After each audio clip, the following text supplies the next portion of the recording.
Hello friends, in this episode I'll show you how to properly wire a rear view camera to an aftermarket Android head unit with a CANbus decoder, and I'll also explain how to choose the right Android head unit for your car. Compared to older setups, most modern Android head units now come with a CANbus decoder. What many people don't know is that you no longer need to connect the reverse camera to the reverse light in order for it to power on only when you shift into reverse.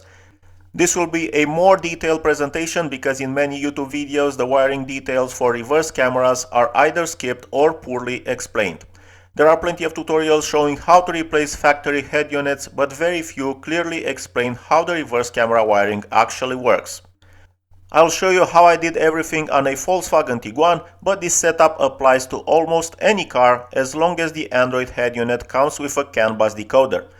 The CANbus decoder is that small black box located on the wiring harness of the aftermarket head unit.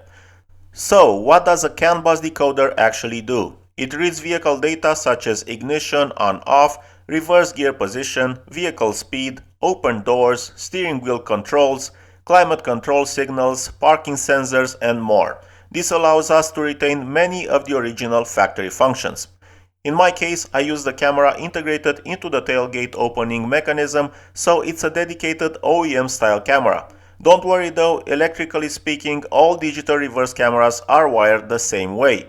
Universal cameras usually don't look as good, they are often mounted with screws, exposed to weather, and tend to fail sooner.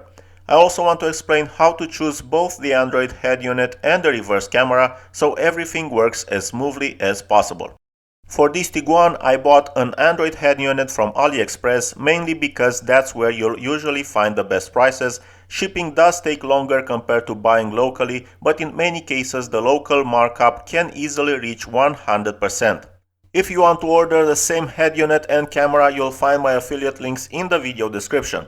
Once you open the link, you'll see multiple configuration options. I usually choose the 8GB RAM and 128GB storage version because it offers the best value for money. I strongly recommend this configuration. Lower RAM units tend to be slow. Also keep in mind that many Android head units are flashed, meaning they may show 4GB RAM in the system info, while in reality they only have 2GB. Even if these 8GB aren't fully real, performance is still very good. If the opening around your airbag button measures 27mm, choose model A. If it's 23mm, choose model B. In the description you'll also find the link to the rear view camera. You can choose between one with static guidelines or one with dynamic trajectory lines. The price difference is minimal, so I went with the dynamic lines version. In the wiring diagram of the head unit, you'll find the dedicated RCA cable for the reverse camera. Unfortunately, many diagrams don't clearly show the camera power wire, but in most cases the wires are labeled. At the back of the head unit, you'll find the RCA port for the reverse camera. Inside the camera box, there's a long cable that reaches the tailgate. Both ends have identical RCA connectors and a red wire. The red wire is for power, and I'll connect it to the pink wire from the head unit. How do I know the pink wire is the correct one? Simple, use a multimeter. Even the cheapest one works. When shifting into reverse, you should see 12 volt and 0 volts in all other gears. On this unit, the wire is labeled back, but labeling varies by manufacturer, so testing is always the safest option. Now let's move to the back and I'll show you how to install the dedicated camera on the Tiguan.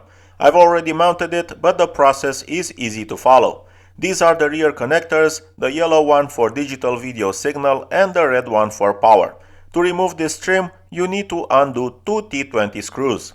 On the opposite side, there are two nuts that secure the tailgate handle with the opening button. Here's how the original handle looks so you can better understand how it was mounted. The two nuts were 8mm. Once removed, the trim comes off and you can install the new handle with the integrated camera. I also removed the interior tailgate trim. There are plenty of tutorials on YouTube for that. Everything is held in place with clips. This tutorial mainly focuses on the camera installation, since that's the part most people struggle with. I'll now test the camera by temporarily routing the cable outside the car. I already know it works, but I want to show you the process. Inside the box, you'll also find a power adapter with a black connector that plugs into the red connector. It has two wires, a red wire for power, a red and black wire for ground. On older cars without CANbus, you would connect ground to the chassis and power to the reverse light. In our case, power is already supplied by the head unit when reverse is engaged, so the ground wire is not needed and can be cut. All we need to do is power the camera from the red wire coming from the head unit, so we connect the camera's red wire to the red wire coming from the front, together with the RCA connector. Let's test it.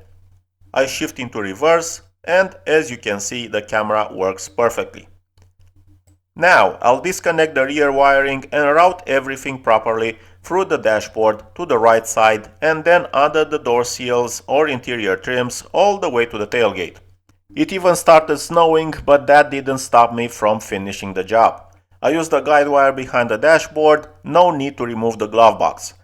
Here is the opening in the dashboard behind the original head unit where you can guide the cable through. I used electrical tape to tie the camera cables to the guide wire. From here, I routed the reverse camera cable under the door seals toward the rear. Some people say this could interfere with the curtain airbag, so they route the cable under the lower trims or behind the A-pillar airbag. I've seen airbags deploy through carbon fiber, so I'm really not worried about it not being deployed due to a thin wire. All interior trims will detach in the event of an airbag deployment due to the force involved anyway. I continued routing the cable behind the B-pillar trim and all the way to the rear. I won't show you the entire process, I've covered this many times in dashcam tutorials and it's very straightforward. Once in the back, I unclipped this trim and routed the cable through the rubber boot, just like with rear dashcams.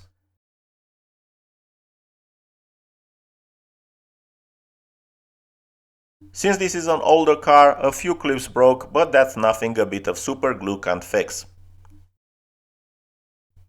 A very useful trick here is to apply a bit of grease to the tape joint, otherwise it may get stuck inside the rubber boot.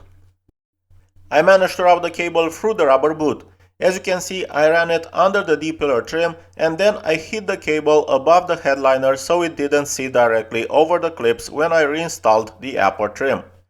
Now I'll route the cable into the tailgate, then through this trim and all the way to the reverse camera connectors. I secured the cable alongside the original wiring up to the rear wiper motor. I will now make the final connections exactly as I showed you earlier when I tested the camera with the cable routed outside the car instead of through the interior.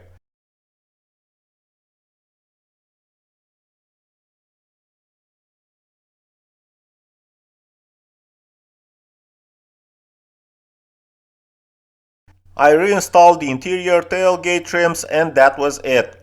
As I mentioned, removing and reinstalling these trims is shown in plenty of YouTube tutorials and of course it depends on the car model.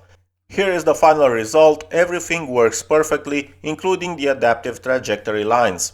I don't want to sound misogynistic, but as you may know, these cameras are especially appreciated by women since it seems that many of them have difficulties when reversing and parking the car. If you found this video helpful, I invite you to reward the effort put into filming and editing with a simple like, comment, share and subscribe. It only costs you one tap. Make sure you subscribe because the next episode will be mind-blowing. I can't wait to publish it. Bye bye.